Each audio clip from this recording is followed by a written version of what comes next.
This morning on BRN, were there warning signs when you saw your aging parents over the holidays? We're going to welcome back to the program Kim and Mike Barnes of Parenting Aging Parents. Kim, Mike, great to see you. Thanks for joining us on the program this morning. Glad to be with you. Yeah, it's good to be here. Well, you guys haven't changed, and I guess caregiving is treating you well. Tell us a little bit about, we were just talking offline about the Facebook group, Parenting Aging Parents. How's it doing and how's it grown? It's grown a lot. We're up to 23,000 plus in the group, which is represented all over the country because there's so many people out there who don't realize how much help that they need until they're in it.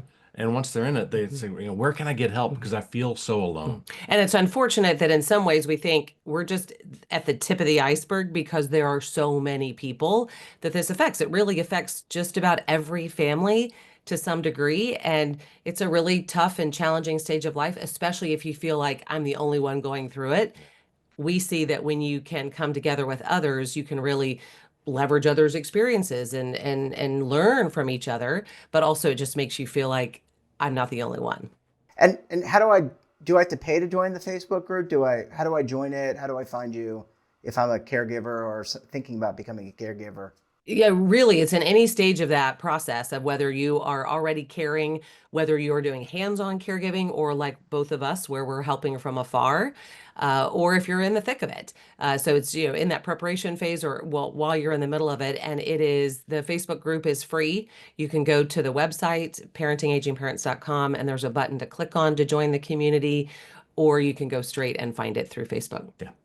There you go. There you go. All right, let's kind of shift gears a little bit. Still caregiving, but maybe I'll start with you, Kim. And we just rolled through the holiday season, fun times, get to be with family, friends. But maybe people were noticing that maybe a loved one was kind of suffering. What are some of the key signs that a loved one, especially an older loved one, may be suffering or maybe having challenges that maybe you need to step in? Yeah, I mean, and I think that sometimes we, if we have a loved one who lives in a different city, so we may talk on the phone every single day, there's still things that you're not going to maybe pick up on. Some things you do when there's cognitive challenges or you're realizing that they're not remembering or they're getting really forgetful. Some of those may be evident when you're just having phone conversations. But when you're in person, you can really see things more clearly. Okay, how do they look? How are their eating habits? Are they losing weight that maybe they aren't intending to? Are they forgetful? Are they just having a hard time getting around? When you're watching them walk, are they having, or are they clutching the sofa? Are they clutching the wall? Are they having a hard time getting up or getting down? Those are just some of the beginnings of some of those things. Yeah, I think you just have to notice how they've changed since the last time you saw them. I watched my dad pretty closely because he just turned 87 and Happy birthday, Dad.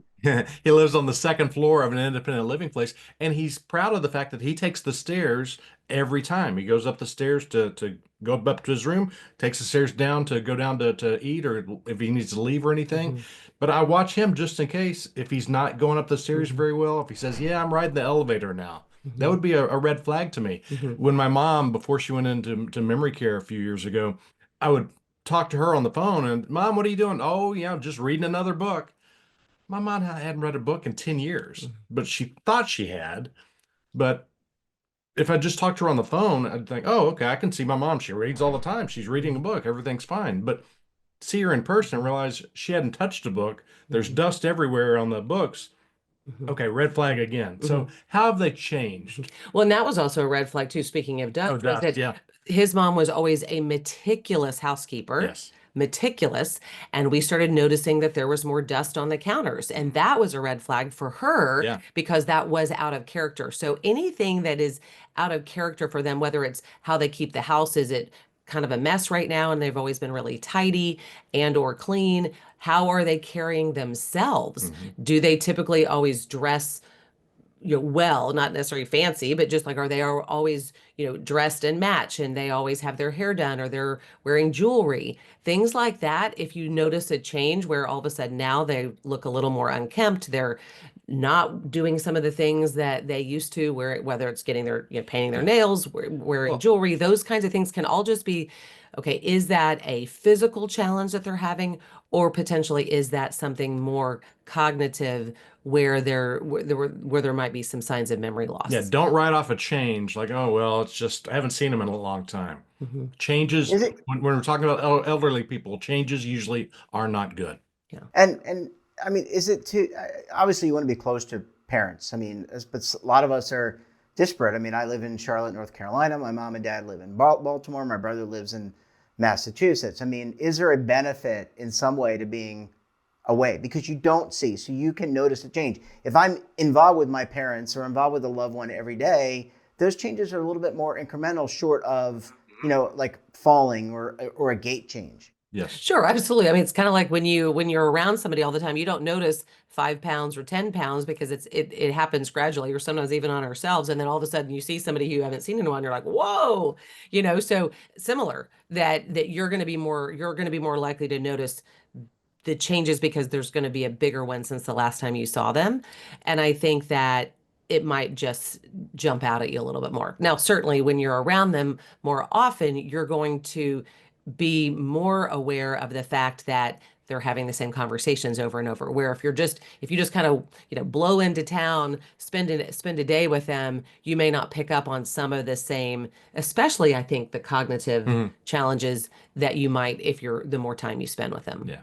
I mean, Mike, you talked about your dad, I think, going and taking the stairs, Mhm. which sounds great. Do you look at things like gait, balance? Mhm. Look, and look, anyone who knows me knows that I trip and fall quite often, but it's a lot easier, not often, but I mean, I stumble like anybody Sure, we else. all do. Yeah. Right. How do you differentiate maybe between a stumble like, oh shoot, that was a stair that I didn't see, or a 2x4 on the ground that I didn't see? Yeah. How do you balance that with actual changes? Well, I'd like to think that you, me, Kim, we all we trip every so often. It's not Mhm. something Mm. that happens numerous times during the day. Mhm. Where are you having trouble? Did you forget how to walk, Dad? What's going on here? My dad had COVID and was in the hospital, back during the true COVID days, about 4 years ago. And when he got out, he was moving really slow, had trouble, couldn't go up the stairs at the time. Mhm. And I knew then, things didn't look good, but he went to physical therapy, he improved, things got better. But at the time when we saw him then, we could tell there was a drastic change from Mhm. before COVID to Mhm. after he was in the hospital for three Mm. days. And so it's those types of changes that you have to watch for because, Mhm. again, we all slip up, we all forget, oh, We're shoot. not paying attention. We're Yeah, looking at our yeah. phones. What's your name? Oh, yeah, Jeffrey. That's right. That type of thing. We all forget something, but and we all trip every once in a while. But when it's something that happens time after Mhm. time after time in a short amount of time, that's when Mhm. it's a red Mhm. flag. And And sometimes I was going to say go and ahead, sometimes with Kim. the walking, sorry, sometimes with the walking, it's, are they sort of shuffling? Mhm. Are they, do they look unsteady? Are they grabbing your arm when you're going up a curb, for instance? Are they having to really, make a conscious effort to, get up there? How are they doing when they're getting in and out of the car? Those are things that you can watch for that can be signs of physical weakness. Do we need to try to bring in physical therapy? That's something that we've done for my mom recently. What are the things that maybe are different than the last time? And some of that is even looking in their house to see what are the things that we can look at for kind of let's try to hedge our bets here and take away some of the potential risk factors that may be in their house that they may, maybe have never been an issue before, but now maybe you need to be more concerned about. Is there a case where you have to balance denial? We all kind of have this image of our parents or our loved ones, and we're fine. How much does that play into this evaluation? Because and also selfishly, we might be in denial because we don't want to.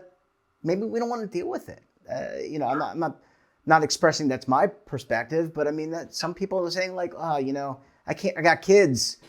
I got a job.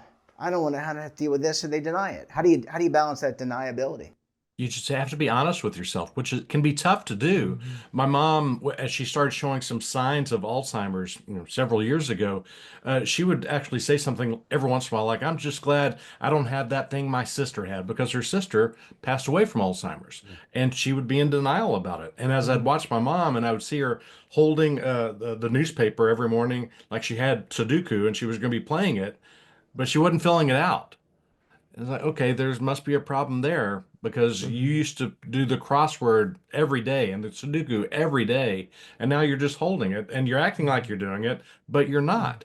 And it's one of those things where you don't want to admit that mom or dad they've fallen that far and they Mhm. can't do what they used Mhm. to do. But you Mhm. have to open your eyes and see Mhm. and admit to yourself, okay, that is a change and that's something we need to Mhm. take care of. Well, and I think even with your parents that it was, we started seeing signs Mhm. and it took a while before your My dad was dad's it. willing to Yeah. to admit it and share it with us. Mhm. Yeah. I Yeah, remember. dad came to me, this was several years ago, but he came to me and he said, "I think your mom's having trouble remembering things." It's like, "Dad, you're just now noticing this? I noticed that a couple of years ago." It's like, Yeah. yeah, she's really Uh, forgetting things. Yeah. And and maybe that's deniability as well, or sure. just Yeah, it not is. Sure. being It is. aware And of it. that's where y'all have to help each other. It's a family thing. It's a team thing where you have to work together on something like that to where I have to help my dad. My dad helps me in other things, but help him understand that the woman you've been married to for almost 65 years is not what she used to be. Hmm. And here's what we need to do about it. Hmm. Because it can be hard for all of us to take that big step to do the care that they really Hmm. need. And it's, and in some ways too, it's not being overly like looking more for something that's not there too. I mean, I think that sometimes we can be at the other extreme of, oh gosh, she had a little stumble and so that must mean this, when it really just means that they just had a little stumble, Stumble. Yeah. like we all might do. It's balancing, not being extreme on either end, and really, what's a one-off Hmm. versus this is maybe a Continuous symptom or a thing. continuous issue. Yeah. Yeah. Well, great, well said, Kim, Mike. That just begs the question: what do you do? And for that, we're going to hold off till tomorrow morning. We're going to bring you back to talk about that very important topic. How do you respond when you notice someone declining or a change in behavior? Mike, Kim, great to see you, and we look forward to having you back on the program tomorrow morning. Thank you. And don't forget to subscribe to our daily newsletter, The Morning Pulse, where all the news in one place. Details, of course, at our website.